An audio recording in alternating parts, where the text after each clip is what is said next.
What if one night of rain and an unplanned walk through a restaurant door could flip your whole sense of success on its head?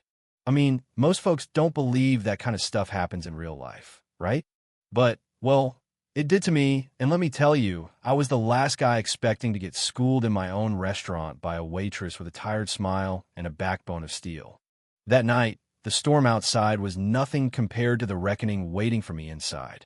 And if you've ever thought about what really matters in this business, buckle up because this is the story that made me remember why I started in the first place. I guess I should back up a second. My name's David Harrison. For 40 years, restaurants were my life. Built my first place with my own hands, watched it grow, turned one location into 17 across 3 states. I'd gotten used to being the boss in the back office, showing up in a suit, getting respect just because my name was on the sign out front.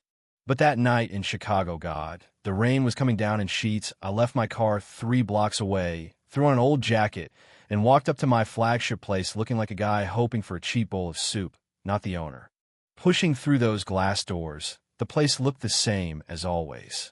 Soft lights, steady hum of voices, the smell of garlic and steak hanging in the air. But you know how sometimes you can just feel when something's off? That was it. The energy was tight. The laughter sounded like background noise, not real joy. Maybe it was the way the hostess barely glanced at me.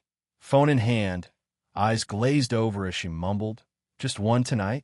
Didn't bother me. I'd been invisible before, and tonight that was the plan. She parked me near the kitchen doors, the unofficial exile spot for folks who aren't dressed to impress. Perfect. I settled in, just watching. Servers moving quick, but the smiles didn't reach their eyes. People going through the motions. That was never the point of Harrison's Prime. I built this place to feel like family, where customers came for the food and stayed for the feeling, you know what I mean. That's when I noticed her. Linda, early 40s, hair tied back neat, but with a few stubborn wisps escaping, moving with a kind of quiet grace that made her stand out even though she wasn't trying to.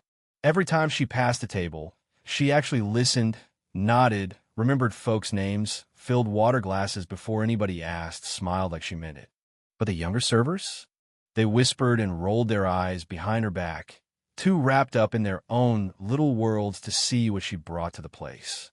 Linda was carrying something heavy. You could see it in her shoulders, in the way her smile faltered when she thought no one was looking. That dinner rush, wow. You had a guy in a suit snapping his fingers, a young couple fussing about appetizers, an old lady on her 3rd bowl of soup, because none of them were just right. Through it all, Linda handled it. No drama, no edge in her voice. She just got it done. Remember that table 6 was some nervous teenager on his first date. Brought crayons for the family with a toddler who wouldn't stop squirming, even made the grump at table 12 laugh with some offhand joke. I saw all that. I saw her juggle 6 tables like she'd been born to do this. But then, and this is the part that stuck with me, Linda stepped into the little alcove by the kitchen, turned her back, and I caught her wiping tears from her eyes. It was quick but real. The kind of cry you do when nobody's supposed to see. And man, it hit me. Here's this person holding my whole restaurant together, and she's about to break. My meal showed up, served by a kid who barely grunted at me. My eyes stayed on Linda, though watching her come back out, straightening her shoulders, putting on that smile again. But her hands shook a little. She moved slower. When she counted her tips, she looked like every dollar was a question mark: groceries or rent. Gas for the car, maybe. It's a look I haven't seen in years, but I recognized it. I started putting the story together. She took heat from customers without losing her cool. A guy splashed red wine on his shirt and started yelling. Linda apologized, offered to pay for cleaning herself, turned that guy from furious to embarrassed in 3 minutes. Another table, the one with the toddler, she spent extra time just being kind. Little things, the things that make you want to come back. So I called her over. She smiled, but up close you could see the exhaustion. "Everything okay with your dinner, sir?" she asked, polite but distant. "Everything's great," I told her, "but I have to ask, you seem to really care about this place. How long have you been here?" She hesitated, but something in my voice must have landed because she said, 8 years next month. Started right after my husband passed. Mr. Harrison gave me a chance when nobody else would. That punched me right in the gut. I'd hired her myself all those years ago, but never checked back. That must have been tough, I said. She just nodded. Saved me and my daughter, honestly. Folks here become family, even when things get tough. She was about to say more, but the manager, Craig, sharp face, cold eyes, interrupted. Linda, kitchen now. Table 9's order. Just like that, gone. No thank you. No appreciation.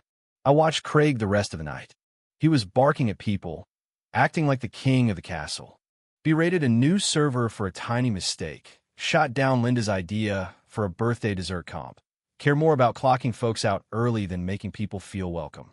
The air in the place felt wrong, you know? Like everyone was walking on eggshells. Near closing, I saw Linda approach Craig's soft voice, apologetic, asking about her schedule. Craig, loud enough for everyone to hear, cut her off. If you can't handle the hours, find another job. Plenty of people want yours. Linda flushed, nodded, ducked away, probably to cry again. That was it for me. I got up, found her as she wiped her eyes behind the service station, and said, Miss, can I talk to you for a minute? Promise, I'm not complaining. She was nervous, glancing at the clock, but she sat down. I got to see her, really see her. Calloused fingers, patched uniform, exhaustion deep in her bones. You mentioned your daughter. High school. Her eyes lit up, even tired. She's a senior. Wants to be a nurse, honor roll, everything. But hours are getting cut. Don't know how I'll pay for college. She hesitated, embarrassed. Sorry, you don't need to hear my problems. I pressed gently. Why the hours? She leaned in, voice barely above a whisper. New management says fewer full-timers saves on benefits. I used to get 40 hours. Now I'm lucky to get 25. Had to pick up a second job. My blood boiled, but I kept my face calm. She kept talking. I love this job. I love making people happy, but I don't know how much longer I can keep it up. My daughter's college apps are due, and I promised her. You ever have a moment where you see all your blind spots at once? I realized I'd built this place, this whole empire, but I'd lost the heart of it. Have you ever talked to the owner? I asked. She actually laughed, a bitter little sound. Mr. Harrison? Never even seen him. Craig says he's too busy to care about regular folks like me. That one stung. Craig reappeared, full of righteous anger. Linda, quit chatting. You got side work. That was it. I stood up. Let's just say years of being in charge came back fast. Actually, I'd like to hear more about this new management philosophy. Craig rolled his eyes. Sir, we're closed. Settle your bill. I smiled. My name is David Harrison. I own this restaurant. I wish you could have seen his face. The silence, the shock on every staff member. Linda, speechless, hand over her mouth. Craig stammered, Mr. Harrison, if I'd known, I cut him off. That's the point. You didn't know, so I saw the truth. How you treat people when you think no one's watching. That's the real test. Turn to Linda. 8 years ago, you asked for a chance. I gave it. You kept your promise to work hard. I failed. You got too busy building the business, forgot the people. That ends tonight. Looked Craig dead in the eye. Cutting hours to save money? Treating loyal staff like they're nothing? You're done. Pack your things. Call my HR chief on the spot. Craig was out. I looked at Linda, and for the first time, she looked hopeful and scared all at once. Tell me the truth, I said. If you could change anything, what would it be? She hesitated, then started talking not just about hours, but about the old days, how people used to look out for each other, celebrate together, treat customers like guests, not transactions. The staff listened in, wide-eyed, some nodding along, some wiping away tears. Fast forward 3 months. Same spot, different vibe. Linda's now assistant manager, new name tag, new light in her step. Her daughter Jessica is working the hostess stand, saving for college, and this place feels alive again. Staff smile for real. Customers linger for dessert. The whole energy just changed. The new training program, Linda told me, is working. Retention up 60%, customer reviews glowing, and yeah, the numbers look good, but that's not what matters most. We started a scholarship program, helping employees' kids go to college.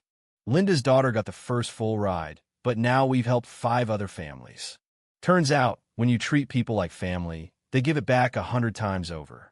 I set up the fund myself. Made the call didn't take long, but man, seeing those tears of gratitude from Linda, you can't put that on a spreadsheet. Dinner rush kicks in. I make my rounds every week now. Not as the boss, but as a guy who cares. I listen, celebrate birthdays, pitch in when things get hectic. Linda mentors the new staff, teaching them the real secret: not speed, not efficiency, but making folks feel seen. Every customer is someone's family, she says. Treat them that way. And she means it. So, if you're sitting there wondering if kindness makes a difference, or if it's all just business look around, sometimes the biggest changes start with a single tear in the service alcove or a conversation that wasn't supposed to happen. I almost lost what mattered most in my chase for more. But it only takes one good person to remind you what you stand for. Now, before you go, tell me, have you ever felt invisible at work or been saved by someone's kindness when you needed it most? Where do you stand on what makes a business truly great: the numbers or the people? Drop your thoughts below. Hit like if this story moved you, and don't forget to share your own experience. Sometimes, the best lessons come from listening to each other. And if you ask me, that's what makes a real community inside a restaurant or anywhere.